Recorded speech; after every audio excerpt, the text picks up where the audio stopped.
Good morning. Okay. This is following on from my last talk, following on the theme that we are a royal priesthood, a holy nation. Our role is to represent God to men and represent men to God. Okay? Holy mediators between the two. Last time out, we looked at Adam and Eve and how humans were set on earth to represent God as animated images and likenesses of God. How they were deceived, and instead of learning to listen to God and obey his word, they made a poor decision, doing what was right in their own eyes instead. Adam and Eve forfeited their calling and found themselves cast out of the garden, the Holy of Holies and the hotspot of God's presence. They were exiled out of Eden in slavery. Violence erupted, and Cain murdered Abel. So moving on to the next character that I want to look at in the royal priesthood line. A guy who, although is very well known to us, is sort of overshadowed by the props that surround his story. And when I say a boat and some animals, you're going to know who I'm talking about. Okay. In Genesis 4:11 to 12, we see that Cain and Abel had gone before God, and they both offered sacrifices, and one's sacrifice was found to be more pleasing to the Lord than the others. And out of a fit of jealous rage, Cain murdered his brother Abel. And God said, "Now you're under a curse and driven from the ground, which opened its mouth to receive your brother's blood from your hand. When you work the ground, it will no longer yield its crops for you." There were two Lamechs in Genesis. The first was from the line of Cain, and he was definitely a baddie. Okay?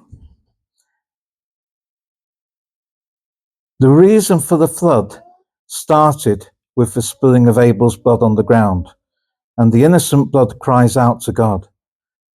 And then Lamech, Cain's descendant, murders even more.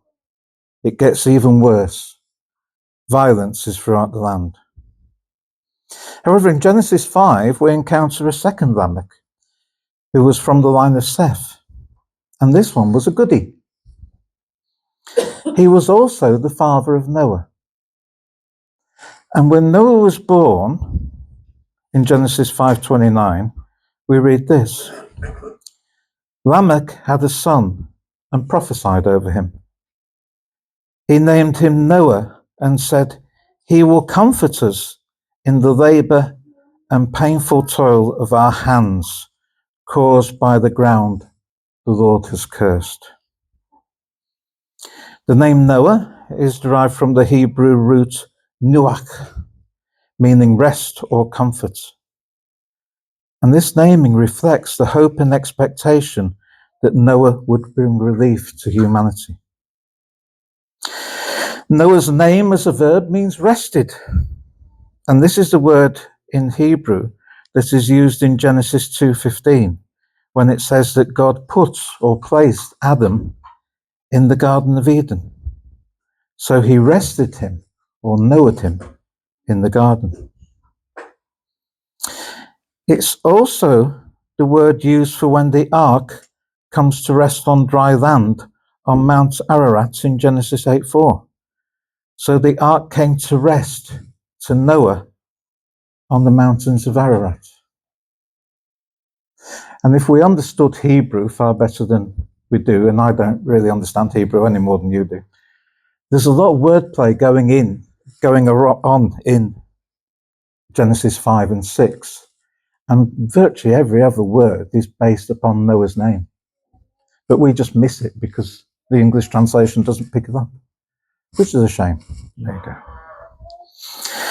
So there's deep meaning in Noah's name, and it foreshadows his future role in God's plan to preserve humanity throughout the flood.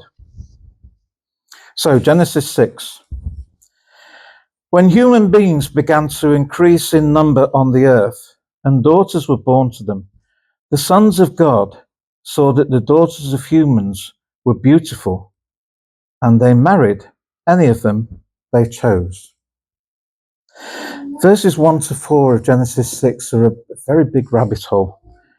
That's not really the focus of what we're looking at here today, but it does bear a brief explanation as to the reason for the flood. So we need to shine something of a light into it, even if we don't deep dive into it, just haven't got time. Safe to say that if the phrase the sons of God was talking about men, it wouldn't really have been very newsworthy, would it? Men found women attractive and married them. Doesn't really fit. It's not talking about men because men taking wives is the normal course of events. What it's talking about here is spiritual beings, Elohim. In Job 1:6 and 2:1, we see the sons of God as spiritual beings in a divine council with God. We also see them celebrating God's creation in Psalms 29, 89, and Job 38. We know there was rebellion in heaven, just as on earth. And evidently, some of these spiritual beings that were disobedient to God crossed over to the earthly realm and took on flesh. The New American Standard has Genesis 6:1 as, "Now it came about when man began to multiply on the face of the earth, and daughters were born to them, that the sons of God saw that the daughters of men were beautiful, and they took wives for themselves, whoever they chose." Now this is echoing the language of Genesis 3:6.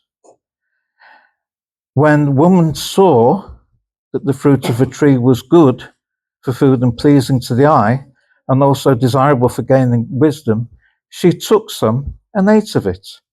So Eve saw that the fruit of a tree of knowledge looked good and took it. The sons of God saw that human women were beautiful, looked good, and took them. We're meant to see the parallels. Peter remarks on these spiritual beings in 2 Peter 2:4-5. "For if God did not spare angels when they sinned, but sent them to hell, putting them in chains of darkness to be held for judgment, if he did not spare the ancient world when he brought the flood on its ungodly people, but protected Noah, a preacher of righteousness, and 7 others." And Jude, the brother of Jesus, in verse 6 says, "And the angels who did not keep their positions of authority, but abandoned their proper dwelling, these he has kept in darkness, bound with everlasting chains for judgment on that great day." So back to Genesis 6 and verse 3. "Then the Lord said, my spirit will not contend with humans forever, for they are mortal. Their days will be numbered 120 years. Now it's popularly preached that God put a limit of 120 years on human lifespan at this point. But we know that's not the case, because later on in the Bible, we see that Abraham lived 175 years, Isaac lived 180 years, and Jacob lived 147 years. So it's not a 120-year lifespan for men. There were a group of Bible nerds in the ancient Middle East called the Qumran community. And there were people who basically had left the temple and gone off and rather become like monks. They'd sort of secreted themselves away, and their focus was just to study scripture. And they could study it in a depth that we can't because it was their own language. Yeah, so they understood it intimately. They interpreted this in the Dead Sea Scrolls as meaning that when God proclaimed this, it would be 120 years until the flood came. So what he was saying was that for men who were alive at that point, 120 years would be the maximum number. And then the flood came. And then we get something rather perplexing in verse 4. The Nephilim were on the earth in those days and also afterward. You ever seen one of those films where one of the characters at some point just stops acting and they turn and look at the camera and they address the audience directly? This is what's happening here. So we've got the guy who's actually writing the scripture, book of Genesis, and he's saying, you know, these guys were around afterwards, after the flood. And you say, well, what's that about? A, you've not told us who the Nephilim are, and B, you've not told us how they survived the flood. And then he goes and moves on with the story. And it's as though he actually expects us to read Deuteronomy and Judges and Numbers and Kings and Samuel to pick up on the rest of the story. You know? What was it we were saying earlier about you need to get stuck into the Bible? Yeah? So that these things eventually make sense to you. Nephilim translates to fallen ones, which could relate to fallen angels or simply as those who've fallen in battle. Nephilim are only mentioned twice in the Bible, here in Genesis 6 and again in Numbers 13. Remember when Moses sends a group, one from each tribe, out to scout the promised land? Yeah? And Joshua and Caleb come back infused. Yeah? And Caleb says, we should go up and take possession of the land, for we can certainly do it. And the other 10 gave a bad report about the land they had explored. They said, the land we explored devours those living in it. All the people we saw there are of great size. We saw Nephilim. And again, the narrator sticks his head up and he says, oh, the descendants of Anak come from the Nephilim. And then he goes back to the character. We seemed like grasshoppers in our own eyes, and we looked the same to them. So it picks up later on, and you've got to read the whole of Scripture through to work out who these guys are. So the Nephilim were on the earth in those days and also afterwards. When the sons of God went to daughters of humans and had children by them, they were the heroes of old, men of renown. So it seems that the Nephilim are the hybrid offspring of the sons of men and human women. And it's not just the Bible that has accounts of this, as though it's just a story that the Bible is telling. Other civilizations, neighboring civilizations, had their own accounts, which makes it a historical fact, doesn't it? Mesopotamian and Babylonian literature records the flood and these beings, who they regarded as demigods. Ancient Israel's neighbors celebrated those who won glory through conquest in battle. The Gibborim and the Nephilim were heroes to the Babylonians and Canaanites. But the biblical authors see their violence as everything that is wrong with the human race on a magnified level. They only accelerated the cycle of violence and bloodshed. How did the Nephilim survive the flood? They didn't. There are those who would say, well, they were really good at treading water for a year. Or they clung to the outside of the ark. There's Cleons on the starboard bow. But they didn't. We know that Nimrod, who was a mighty warrior, was descended from Noah's son Ham, and Ham was in the ark. To me, and it's just my opinion because I haven't found anything definite to back this up, so you can tell me I'm wrong if you want, if you come up with a different alternative. But to me, the sons of God came again, and this time it was to women in Ham's lineage. Yeah? But that's another story. Verse 5, the Lord saw how great the wickedness of the human race had become on the earth, and that every inclination of the thoughts of human hearts was only evil all of the time. The Lord regretted that he had made human beings on earth, and his heart was deeply troubled. The inference in the Hebrew is that it caused him great pain. He was deeply grieved. So the Lord said, I will wipe from the face of the earth the human race that I've created, and with them the animals, the birds, and the creatures that move along the ground, for I regret that I have made them. But Noah found favor in the eyes of the Lord. This is the account of Noah and his family. Noah was a righteous man, blameless among the people of his time, and he walked faithfully with God. Noah was not like Abraham, who believed God, and it was credited to him as righteousness. Noah was righteousness personified before God chose him to do anything. And that is why God chose him. The Hebrew word used to describe Noah as blameless is tamim.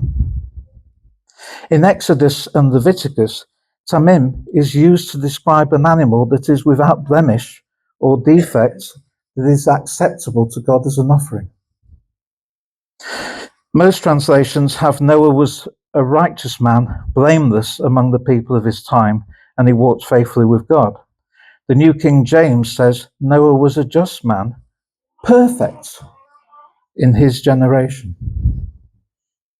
In fact, if you read Ezekiel 14, God names the three most righteous people of all at that point: Noah, Daniel, and Job. A list as notable for the names not on it as it is for those names that are on it. Verse 11. Now the earth was corrupt in God's sight and was full of violence. God saw how corrupt the earth had become, for all the people on earth had corrupted their ways. This is what happens when people do what is right in their own eyes and don't have any regard for what God says. Left to their own devices, mankind will find reason for division. So we get mistrust, suspicion, fear, jealousy, hatred, anger. Violence erupts and there is murder. And always those who suffer the most are the innocent ones, those who are not the strongest, those who are the weakest and the most vulnerable in society. Colin mentioned about the funeral for the Pope. One of the notable things about the Pope was that since the Israeli actions in Gaza, following on from October, well over a year ago, isn't it? There's one Catholic church in Palestine, in Gaza, which they suffered some losses. People were shot and killed in the church grounds. And the Pope, even when he was in hospital, even from his hospital bed, when he was physically able, every single day, he phoned that church and did a video call just to check out how they were and to bring them encouragement. Every single day, even when he was sick, if he was physically able, he picked up the phone and he phoned them. Just hope and pray that the Catholic Church finds someone with the same spirit as his to succeed him.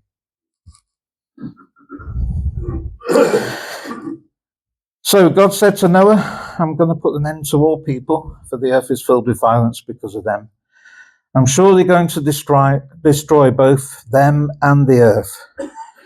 So make yourself an ark of cypress wood, make rooms in it, and coat it with pitch inside and out.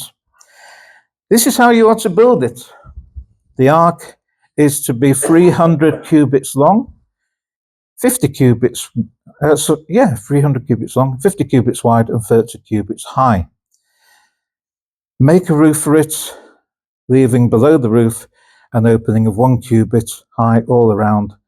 Put a door in the side of the ark, and make lower, middle, and upper decks. 1 Kings 6 tells us that including the side chambers and terracing,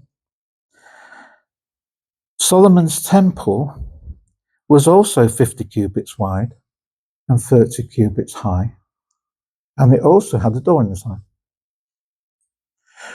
So 2 of the 3 dimensions, and the fact there's a door in the side, mirror Solomon's temple.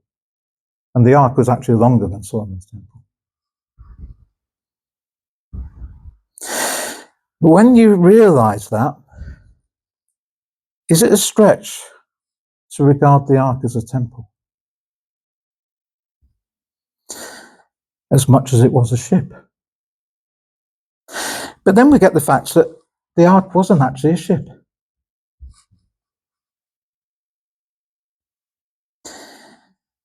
Not as we think of it. There was only one window. There was no bridge, no steering, no rudder, no sails, no means of navigation. Nothing to allow any person, any man, to guide or control its path. Effectively, it was just a watertight box that floated on the water and could easily withstand storms. The Hebrew word translated ark is tabar, which is actually an Egyptian word. It's only used twice in the Bible.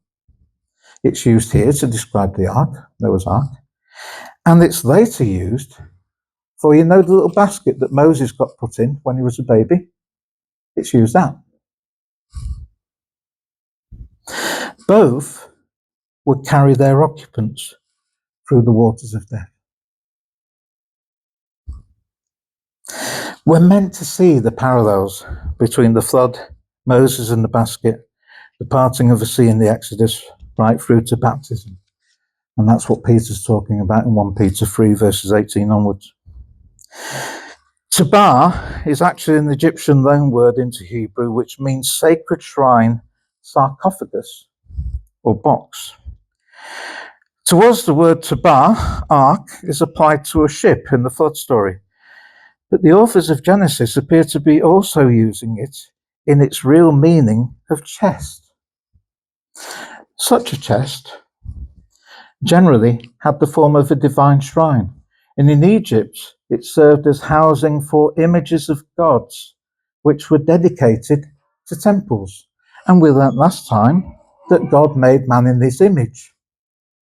So God placed his images, his idols, his living animated images, into his box, the ark, along with the animals. So the ark was literally God's temple treasure chest, in which he placed the remnant of his creation, to be kept safe on a portable dry land. Noah and his family were just 8 people. But it was only Noah who was tamim, who was blameless and righteous in the sight of God. It was only their family connection to Noah that saved the other 7 members of his family. So Noah was God's righteous one, and God took the righteousness of Noah and used it to cover the other people who didn't deserve it. Where have we seen that before in the Bible? Just think of the sheer size of the ark, bigger than Solomon's temple.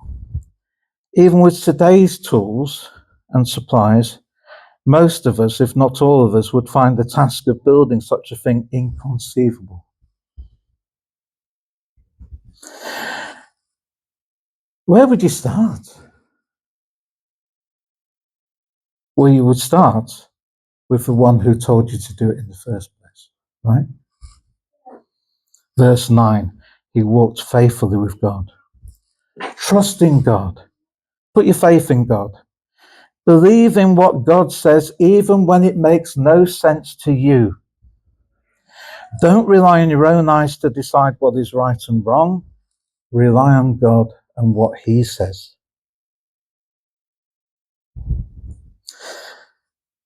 Is not God the original master builder and craftsman?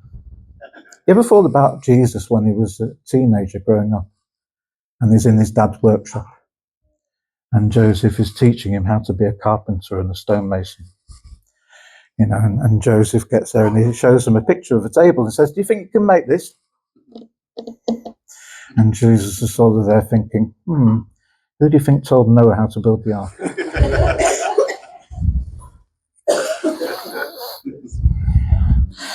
Verse 17, I'm going to bring floodwaters on the earth to destroy all life under the heavens.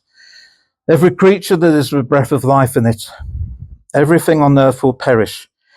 But I will establish my covenant with you, and you will enter the ark, you and your sons, and your wife and your wife's sons' wives with you. You are to bring into the ark 2 of all living creatures, male and female, to keep them alive. This is the bit that we know, isn't it? 2 of every kind of bird, every kind of animal, and every kind of creature that moves along the ground will come to you to be kept alive. You're to take every kind of food in that is to be eaten and store it away as food for you and for them. And Noah did everything just as God commanded them. And that's the bit that we know, isn't it, on the story. But then we go to chapter 7. Then the Lord said to Noah,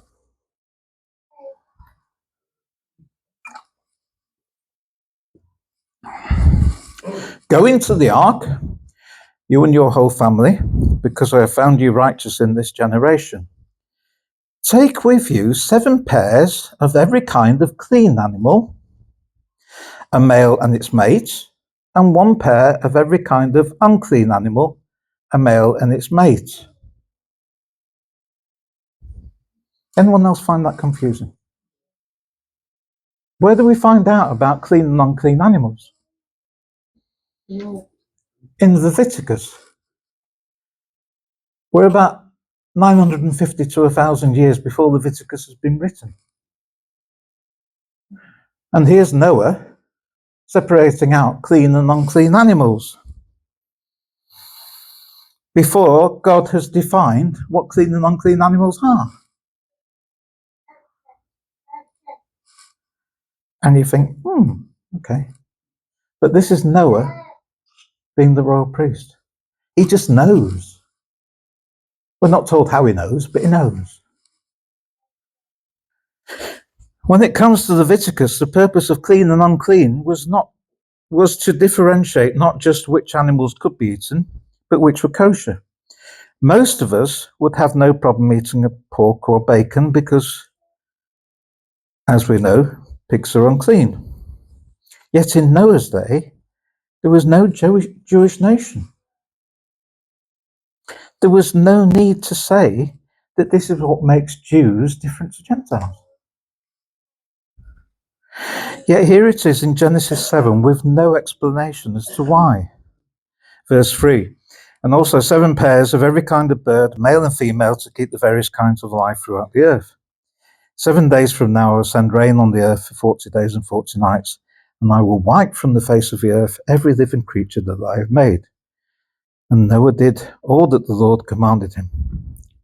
Chapter 8, but God remembered Noah and all the wild animals and the livestock that were there with him in the ark, and he sent a wind over the earth, and the waters receded. And this is a parallel to Genesis 1:2. He sent a wind over the earth. And in Genesis 1:2, the Spirit of God was hovering over the waters. They're both the Hebrew word ruach. Back to Genesis 6. Then God said to Noah, come out of the ark, you and your wife and your sons and their wives. Bring out every kind of living creature that is with you, the birds and the animals, and all the creatures that move along the ground, so they can multiply on the earth and be fruitful and increase in number on it.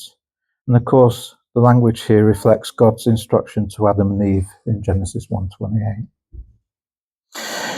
So Noah came out together with his sons and his wife and his sons' wives, all the animals and the creatures that move along the ground, everything that moves along the land, came out of the ark, one kind after another. Now, if you watched the Pope's funeral yesterday, or if you watch any sort of cathedral events or state events, you often see a procession, don't you? And the language here is that just as going into the ark, they processed in, they came out in exactly the same order, and they processed out. It was like a procession. But then the first thing that Noah does when he gets out of the ark is quite remarkable. Then Noah built an altar to the Lord. So he got stones, and he got wood, presumably which was part of the ark, and he set a fire. And then we see the reason for having the clean and the unclean animals. He took some of all of the clean animals and clean birds, and he sacrificed burnt offerings on it. So basically, he took a slice of every clean animal. He took one of every clean animal and bird, and he sacrificed the whole lot.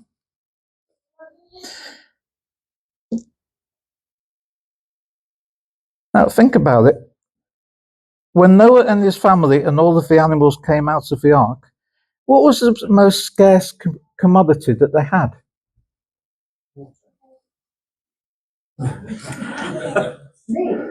Food. He didn't just sacrifice one animal, he sacrificed one of every clean animal and bird. Noah's sacrifice, his obedience and faithfulness to God's instructions, qualify him to be a new Adam, a royal priest who offers up a valuable sacrifice on behalf of the new humanity.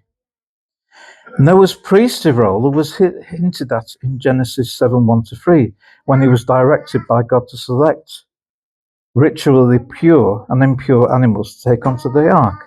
Their purpose at that point was not made clear. But now we find that these pure animals were qualified for a sacrifice of thanks. So here we see Noah as a high priest, representing not only himself and his family, but all of humanity, all of creation. Noah's sacrifice is a going up offering, which is traditionally translated as a whole burnt offering, as described in Leviticus 1.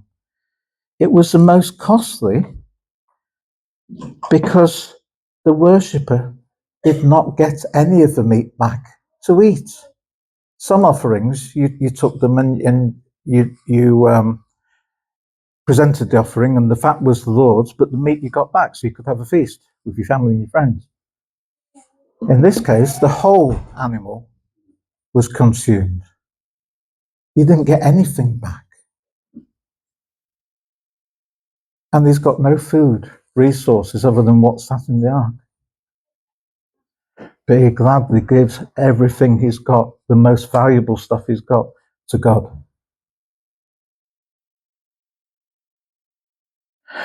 Verse 21, the Lord smelled the pleasing aroma and said in his heart, never again will I curse the ground because of humans.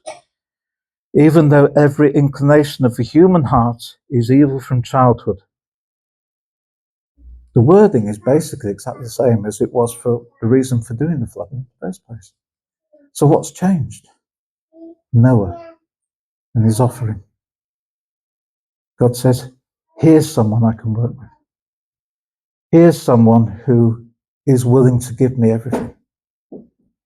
The most valuable things he's got. Never again will I destroy all living creatures as I've done.